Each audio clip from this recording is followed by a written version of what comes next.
Hello and welcome back to another episode of the Royals Review podcast. I'm your host, Dan Worth, joined as ever by Rami and Jimmy. This time we're here to talk about Reading's 2-2 draw at Barnsley at the Select Car Leasing Stadium at the weekend and look ahead to the welcome of Exeter tomorrow night. That's Tuesday night. We're recording on Monday evening. Rami, I'll come to you first then. 2-2 against Barnsley. You take that result?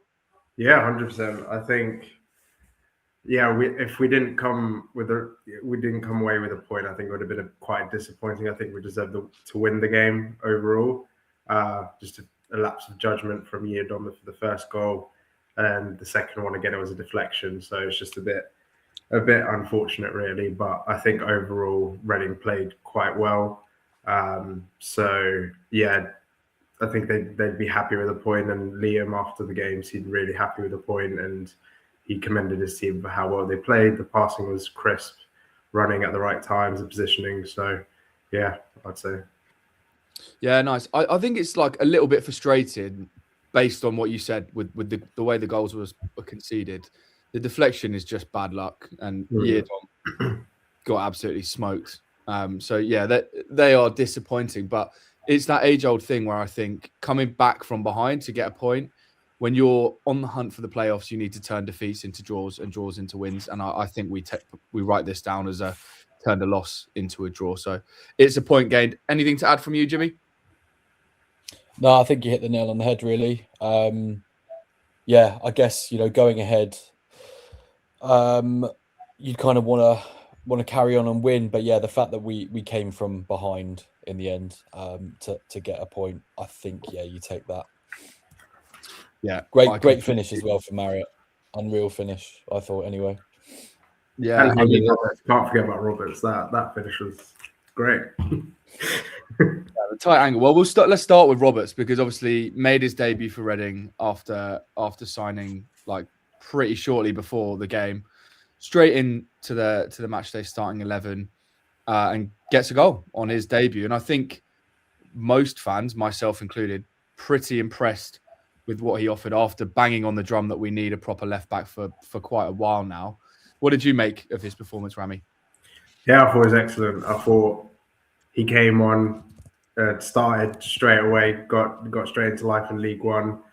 I did see the change in kind of the formation and the way Reading were playing in that way, because he was further forward the whole game. I don't know if you noticed that, but he only came back in defence when he was kind of needed to. But most of the game, he'd either be tucked into the midfield or even further forward than Lane, who was on his side. So I thought he played a massive role. I think he brought something into the team that's been needed for a while, and something that Dorset unfortunately couldn't do, because he's more of a defensive player than an attacking player. But even then, like, Hayden Roberts was very defensively sound. He'd stop a lot of balls, get a lot of clearances, and also do a lot of recovering the ball as well. And he even after the game and speaking to him and the interview he gave, he was just comes across like a really decent lad, ready to fight for Reading, really, and give his all for the club. I think he's very grateful to be here, and he knows Kamari Doyle very well. They obviously came up with the same system together, so there is that relation there. So yeah, it'll be interesting to see how he kind of evolves during his time here. But so far so good in those 60 odd minutes they played. Did a good job. So yeah, nice. I'm buzzing that we've got him in. Like I didn't really have too much previous knowledge of him, if I'm honest. But as I say, a left back coming in that looks like he has competency going forward already amongst the goals. I mean, I know he's not brought in to score the goals, but anyone that can contribute to our attacking output, I'm all for. So I'm very happy about that. Let's talk about Nyambi Jim. Obviously didn't start and actually just made a bit of a cameo, but I thought he looked pretty decent when he came in from the right. Yeah, same here. Especially going off of what all the Derby fans said, that he rarely, or they have never seen him make a run past the halfway line. The fact that one of the first things he did was bomb it right up into the box. And I know there's potentially a couple of little deflections before it got to Marriott, but put the ball in, which eventually led to our late equaliser. So yeah, I mean, no complaints. Both fullbacks, I think, look solid and are definitely upgrades, I'd say, in what we've currently got. And yeah, I mean, I'd expect both of them to start tomorrow, to be honest. Yeah, me too. Me too. We spoke then about the new fullbacks. A quick word on Dorset, because I think he's been getting quite a lot of hate, which maybe is a little bit unjust, because I thought he looked a bit better at centre back. Do you agree? Do you agree, Dorset? Do you agree, Rami?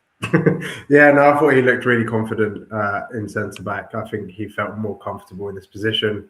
He was still getting a bit further forward than usual, but I think he is just somebody he's going to have to get accustomed to, that he's not the left back anymore and he has to be a bit more central.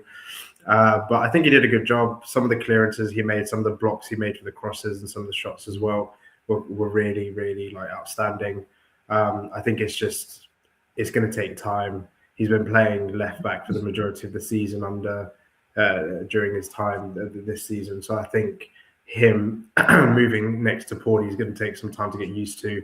And it'll be interesting to see what happens when Derek Williams comes back, if he stays, and with the potential news that's coming out in the next few days, whether the new defender will step in instead. Yeah, for sure. All very excited for that. I appreciate you probably can't say it, but it's Ben Ward, so I'm excited. Yeah, no, everybody knows it's Ben Ward. That's fine. You can say the name. It's just there's no confirmation as to when it'll be announced. Just that it will be announced. Fair enough. Well, that's something that most Reading fans will be very excited about. I think he looks a great prospect. I think he's Accrington Stanley's highest rated player on WhoScored.com. So I'm buzzing with that. Jim, before we move on to Exeter, then I'll give you 2 minutes to talk once again about how Jack Marriott is the best striker in the land, and amongst the goals again. Yeah, I mean, I don't think it really needs even 2 minutes. I think we all know that he's fantastic. What a replacement for Smith. I thought that was going to be one of the harder positions to replace. And I think I was definitely a little bit skeptical. I was definitely in that, do we need this sort of profile of striker? Or do we need the big target man that everybody wanted? But I think he's shut everyone's mouths, really, hasn't he? Off the top of my head, I don't know if you've got it right in front of you. So what's his games to goals? I mean, it was one game. Well, it was a goal every game for a fair while, but it's not that right now, I guess. But you think 3 and 5 now. Okay, yeah. I mean, his goal scoring form is still fantastic, and it doesn't look like he's slowing down at all. I think I read earlier today that he has scored against Exeter. Exeter's the club that he scored the most times against, or joint most times against, with another one. I can't remember who it was. So yeah, thoroughly looking forward to seeing a few more from him tomorrow, hopefully. Fingers crossed. Yeah, fingers crossed. He's scoring 0.6 goals per game in League One for Reading in 16, which only Don Ballard is scoring at a better rate than him. And we definitely didn't help with that. Right, Exeter then. We've kind of already covered it off in our preview with Daz and Marie Wareham, but I think that was a little while ago. Let's have another quick chat about it. But Exeter, a team, I mean, they're absolutely flying, aren't they? They've won their last 2. Well, they're undefeated in their last 5 in the league. Won their last 2, scoring 3 goals in each. And the only blip they've had recently is the 10-1 drubbing against Manchester City, which I guess they probably come away with, kind of, we'll draw a line through that. It was always going to happen. But positively, I think, quite often when Reading have a team in form coming to town, we usually show up. And I think I go into this quite confident that Reading can get a result. Jim, what do you reckon? Yeah, I think it'll be hard. Like you mentioned, they are one of, if not the most informed team in the league at the moment. And I know Daz and Marie spoke quite highly on sort of how they're all performing, and the fact that they don't have a best player. They're all just pulling the strings and performing as a team. They've obviously got the momentum. I don't think they're going to be coming here and are going to be a pushover. I think it'll be a pretty hard match. I don't think I'm as confident as you are, especially after the last match. I can see another draw, I think. But yeah, I just can't have Jaden scoring a hat-trick after calling Ballard the hat-trick on that as well. I don't want to be calling those sorts of things again, unless it's Marriott. Yeah. Well, So, fingers yeah. crossed. Yeah, the one thing that I can say on Wareham is, if you look back at the last game against Exeter, he obviously did score, but I think that's the best game we've seen from Paudie O'Connor in a Reading shirt this season. He was man of the match by who scored. I don't actually know who got the official one. And I think that was obviously quite near the start of the season. He's had way more game time now. He was coming back from an injury, I think, just before the Exeter game.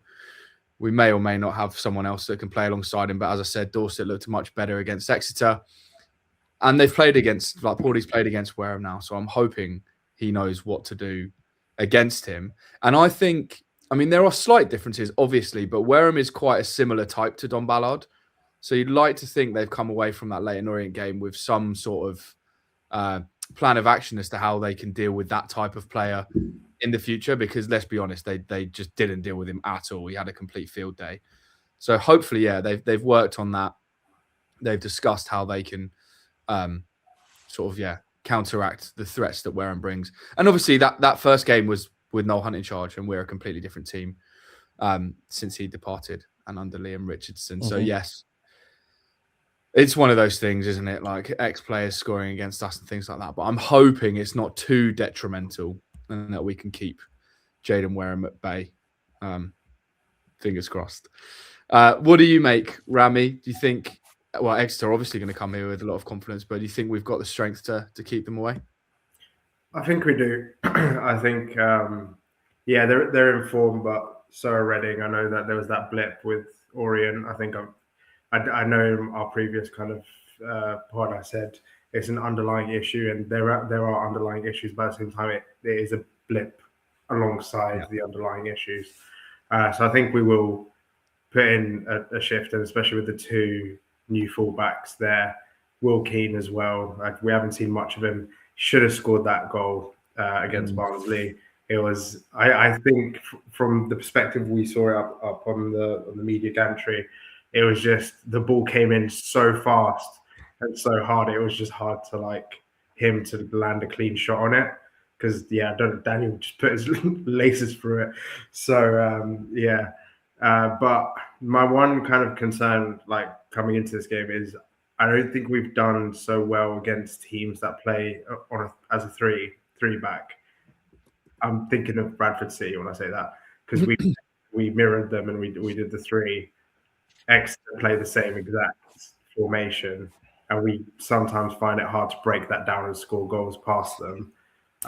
So I think it'll be an interesting way to see how now with these new fullbacks and that the team is more gelled together than when they were at Bradford, how Liam was going to deal with a team that plays with three in the back and a really solid tight midfield, because I think Exeter have a really strong midfield. They have great strikers. Obviously, we know one of them very well, but their midfield is very solid, and I think it's one of the most solid, at least this season. So it'll be interesting to see how Charlie Savage, Wing, and Kamari Doyle deal with that midfield and how they're going to get forward and how they can get past, because they're often man-marked, as we've seen in previous games. So it'll be interesting to see how they kind of try and find space between the lines, how they're going to move the ball around. But I think ultimately it's going to be a good game of football. I can't really predict a score. So I'm hoping Reading win, but I can't predict a score. Yeah, that's fair enough. I think it's quite an obvious thing to say, but the battle between Marriott and their defensive line is probably the key one, I think, because Exeter have the best defence in League One this season. They've only conceded 24 goals. So, I mean, I think that on its own is a slight worry, but Marriott has proven he can score against pretty much everyone. He has already scored against Exeter this season, of course. But yeah, it'll be really interesting because, Reading do all right going forward, but I wouldn't necessarily say we've blown anyone out of the water yet. And if we're suggesting that Exeter are going to get on the score sheet, then we might need to score quite a few goals. They've got a lot of defensive expertise, so it could be tough. I'll push you, Jimmy, on your score prediction. I'm going for another 2-2. Yeah, like I said, I don't think Exeter are going to be a pushover. I think Jaden's a good striker. He's going to be very keen to get on the score sheet when they're here tomorrow. So yeah, I'm going 2-2. Yeah. Well, I'm sticking with the Reading win because I'm feeling slightly confident, but I can only see both teams scoring, to be honest. And yeah, likely Wareham keeps up his goal scoring streak. I'm going to go for 3-2. I'm going to go for 2-1 just for the sake of it. 2-1. 2-1. There you go. Well, look, between us all, we've suggested there's going to be lots of goals. So at the very least, anyone listening to this, get yourself down to the Select Car Leasing Stadium, and maybe you can be the difference between Jimmy's result and mine and Rami's result, because we should be in for a good game. Both teams look good going forward. Exeter quite decent defensively, and we're better defensively now as a result of some of our transfers. So yeah, quite a good time to be a Reading fan. Hopefully this is the result that can kind of kickstart our playoff push once again, that we keep sort of talking about, then forgetting about when we have a couple of results. But still only 6 points off the playoff, so I think the dream is still on. Right then, before we go, I think we've got one or two questions to discuss from X. The first one is, obviously pretty much everyone knows that we have a centre-back coming in. Do you think that is because Richardson wants to change the formation to 3 at the back?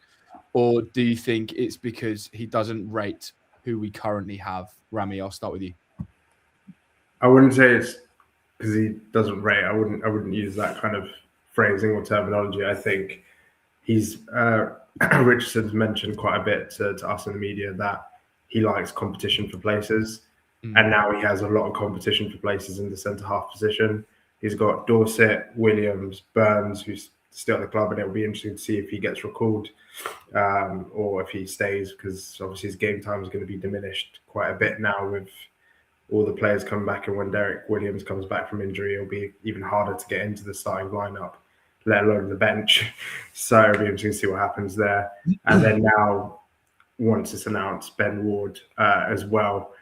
I don't see him playing a five back. I don't see him playing a 3 back just because he brought in 2 fullbacks. So I'm not sure he wants to change the formation. Otherwise, he would have just brought in a bunch of centre halves to help, or even a right midfielder and a left midfielder, or wing backs to help in that position. But he brought in 2 defensively sound fullbacks, one of which can play really well as a wing back. But I don't think Nyambe's kind of a right wing back. I think he's more of a full, like, traditional fullback. He made that run on the day, but he also didn't have tired legs like Yedom. So I think he was just feeding the crowd and just went for it, really. So I don't see him changing the formation to a 3 back, especially after Bradford. I don't think it worked well, especially with the team we have and the midfield we have, and the style of play and the just in general the philosophy that Richardson has. That could change potentially. He could midway through the season change the formation, but I think it'd be quite a challenging thing to do halfway through the season to completely change the team's formation. So I think it's more for competition for places and preferring someone a bit more young, athletic, has that League Two experience, has that just footballing experience, starting every game. He's played against Premier League teams, he's played against League One teams. He knows what he's up for, really. So yeah, and even Richardson mentioned after the game at Barnsley, he said to the reporters that Dorset and Abatterman, both of them haven't had the luxury of going out on loan. So they've had to learn everything they're doing through the academy and also by playing on a Saturday. So it's not the same as Ben Ward, who's gone on loan, played for different teams, had that experience and has had that real world, real life footballing experience. So he'll come in already being like, okay, I know what I need to do. I know what I need to think about. I know how to visualize the game. I know what to do here. So yeah, I think it's more about bringing in experience more than anything else, and also back up for Derek Williams, because Derek Williams is injury prone. This is his 2nd injury this season, I believe, or his 3rd. So they definitely need that kind of reassurance that they have someone young, someone reliable that they can just bring on. He could do a job and then keep it moving, really. And it's from the sources I have, he's looked at as a signing for the future rather than a replacement. It's more like he'll be the future for Reading. So, yeah. Nice. Right. One question for you, Jimmy. If Reading can only sign one more player this window, assuming Ben Ward's already done, who are you going for? What name or position or both? Well, I think name, but that should give away your position. Well, I don't know. I think previously, who have I said as a striker? Mark Harris, although I think he just scored on the weekend for Oxford, so no idea what they'll end up doing with him. And of course, it's an Oxford United player. But I think another forward. I just going off of what Rami said, I actually do think that we're going to play a back three at some point. I think that a lot of our wide players have played as wing backs before, and I think the two new signings would actually be more of a would be like the wide-sided centre backs. At least one of them would play if we were playing a back three. So we would then have a space for another striker. So yeah, that's why I think the final piece of the puzzle could be another striker. But yeah, we'll have to wait and see. Yeah, I'm still waiting for them to announce. Right. Oh wait, I mentioned it. Yeah, I'm going to stick with Harris. I know who you're going to speak about in a second. Who would be top of your list? But yeah, we'll see. Hopefully, and it sounds like there will be a little bit more news to come before the end of the transfer window. Yeah, nice. Yeah, I'm going to say Ronan Howe. Yeah, 100%. I have throughout. I think he'd be great. I think he'd be a good backup for Marriott. I think he could play alongside Marriott. You can just go and watch any of the last 10 podcasts we've done for the reasons why I think Ronan Howe will be a good fit for Reading. But I also think he's more likely than Mark Harris, if we're perfectly honest. So Ronan Howe would be my pick. Right. Before you close off, here's a question for you. Speaking about all of this, right? How do you think Liam Richardson should use Will Keane? Because he's a striker. Yeah. It's a good question, isn't it? Yeah. I don't know. Have you got an answer, Jim? Yeah, I guess it all depends on who gets brought in before the end of the window. But I know he played as an attacking midfielder when Wigan got promoted, and he also won the Golden Boot. And we don't really have someone that we can rotate with Kamari Doyle. So, yeah, I think at the moment, and I think most of the signings that Richardson has made has shown that he wants to be, or he wants a squad that's got flexibility, and he wants to be able to sort of deploy like numerous formations and stuff when, in certain match situations or whatever players are available. And I think he's slowly now getting that. Like previously we didn't have that flexibility, but now we have a squad that is, I would say, pretty versatile. I don't know about you guys. And I do think all it's missing, if that is what he wants to do, is a striker. Yeah. I think Will Keane is probably doing what he's been brought in to do. And in my mind, that is just come on for Kamari Doyle when the game's kind of already established, or Doyle's knackered, or just not being quite as effective because he's being marked out. And I think kind of along with the lines that you were saying, Jim, like he's a great option to bring on, one to change if we need to change formations, or if we do want to go two up top, like he can play there. But yeah, I think from what I've seen numbers wise of his past, he looks more effective as a 10. So I think, yeah, his general role is to be a sort of replacement understudy for Kamari Doyle, which currently I'm pretty happy with because I think Doyle's settling in nicely and doing quite well. So I don't know if that's what Will Keane wants to hear, that he's here to be a sub, but I think that's the role that he plays for me. All right, I've got one more question. I'm actually like acting like a proper journalist here, but I've got one more question. Do you think that Liam Richardson is playing 4-2-3-1 out of necessity, rather than because he thinks that's the best Reading formation? Yeah, I think so. Yeah, I think so. But this is the thing. Like, go on, Jim. No, carry on, Dan. Carry on. Well, I was just going to say, going back to the three at the back thing, like I feel like all the sort of signs from him is that he wants to play that, but he just doesn't have the right tools at his I can't even think of what the disposal. There we go. So yeah, I do think so. It's like he's kind of just rinse and repeat what Noel Hunt was doing, and trying to do his best with what he was given. But I do think that now he's had one window to bring in players that he wants. Well, one and a half windows, I suppose.